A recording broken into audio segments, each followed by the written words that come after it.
Bom, agora a gente fez o nosso tradutor de olá. A gente colocou o idioma e a gente colocou aqui a forma de dizer olá em outros idiomas que não seja o português, que é o inglês, francês e espanhol.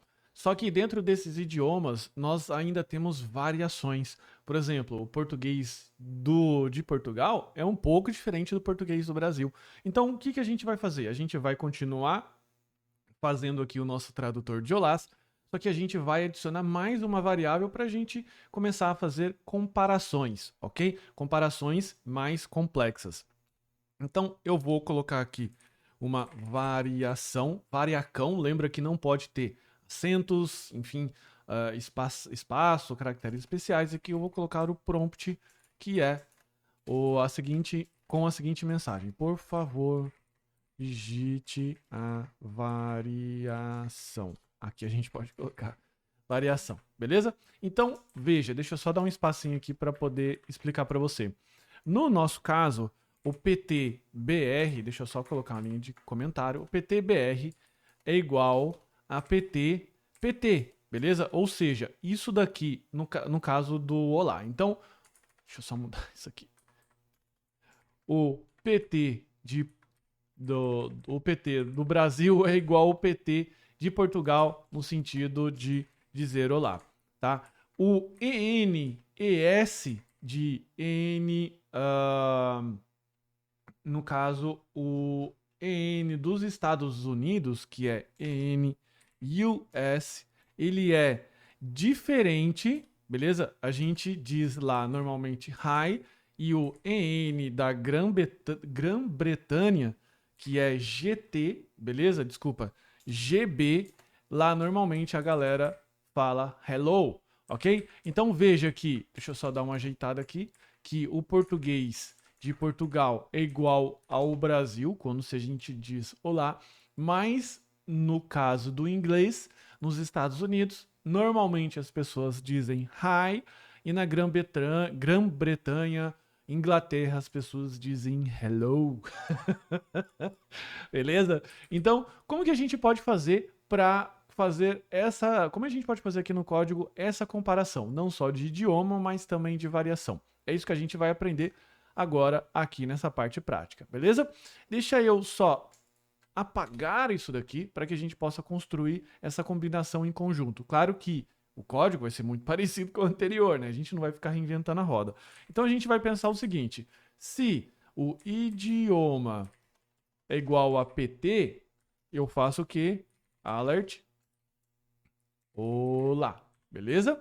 Só que, veja, eu ainda preciso analisar a variação. Então, o que, que a gente faz nesse caso? Quando a gente for acrescentar um operador, principalmente o operador lógico, a gente coloca o agrupamento do if, a gente deixa esse primeiro grupo e a gente coloca aqui ó, um e comercial. E a gente monta um segundo grupo. Lembrando que isso aqui pode ser o e ou pode ser o or, beleza? Então a gente vai fazer a seguinte expressão. Olha só. Idioma é igual a PT e a variação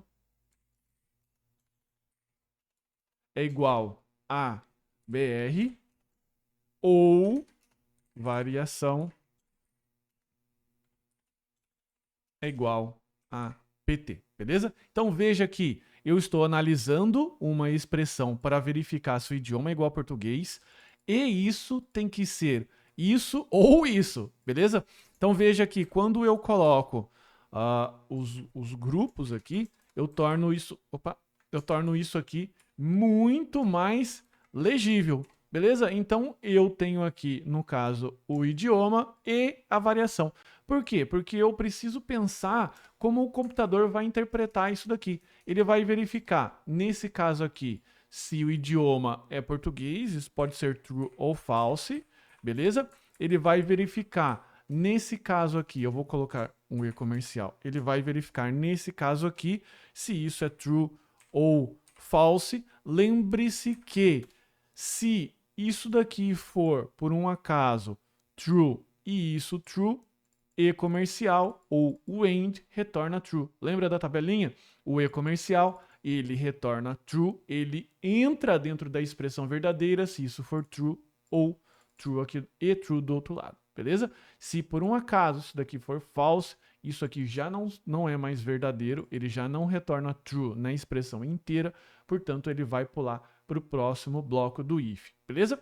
Vamos com calma, vamos fazer esses ajustes aqui no nosso código e vai ficar mais claro quando a gente for fazer essa parte aqui, ó, do inglês dos Estados Unidos e o inglês britânico, ok? Então, veja que aqui eu estou colocando o primeiro bloco e eu estou colocando o E.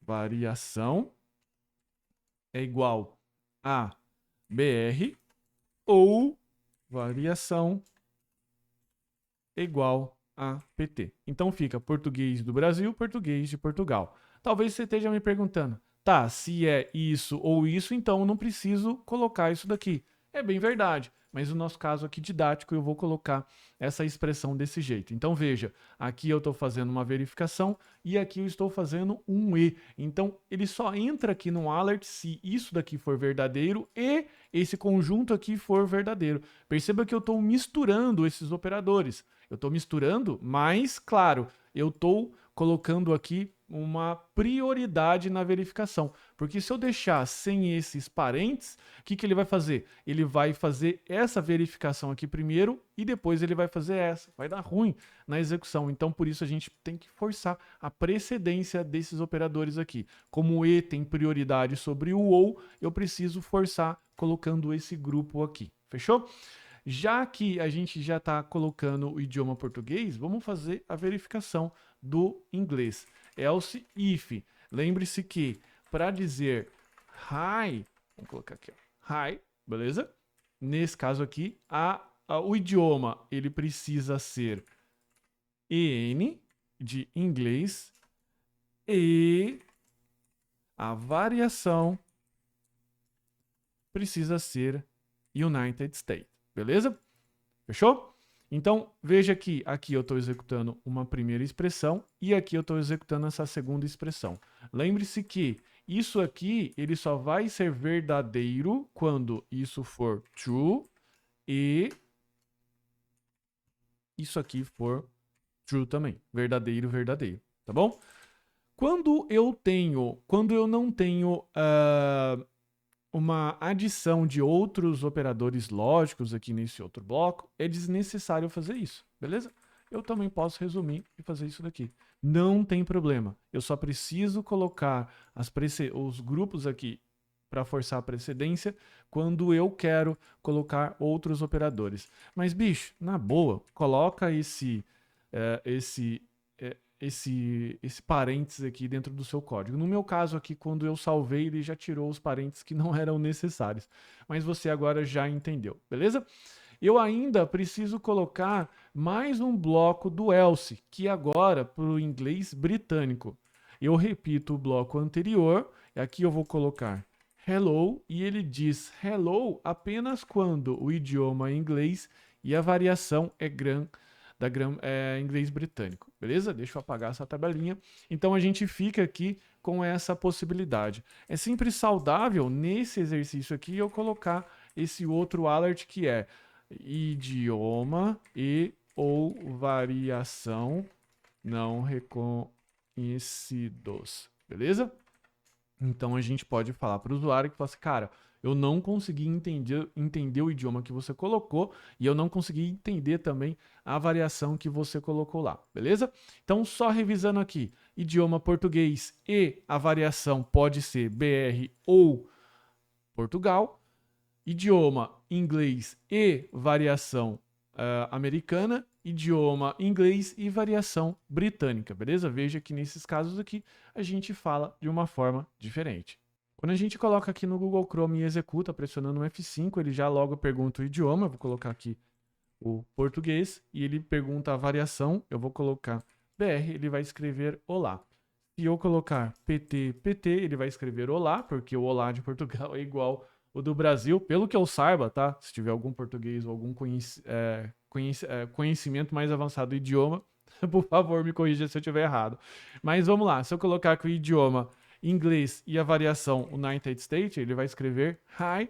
E agora, se eu colocar EN e a variação britânica, ele vai escrever hello. Veja que ainda, se eu colocar qualquer idioma ou qualquer variação, ele vai escrever essa página na página via alert que ele não é reconhecido, beleza? Porque ele não se encaixou nesses vários ifs. Então, assim, para fechar a aula, veja que o if ele é uma ferramenta para realmente deixar o seu programa bem inteligente, com as ressalvas lá da IA, tá? Ele pode fazer diversos desvios de fluxo baseado em todas as expressões que você for colocando. Uma coisa eu digo para você, que é muito provavelmente o que você está sentindo ou pensando agora. Muito provável você está confuso. Você fala assim, cara, tudo isso daqui, todas essas letrinhas coloridas, elas estão me deixando confuso. Eu não estou entendendo como isso aqui funciona e encaixa, beleza? Para mim que já tenho 20 anos de profissão, de programação, é bem tranquilo eu bater o olho e reconhecer isso. Mas uma coisa eu digo, para você não é.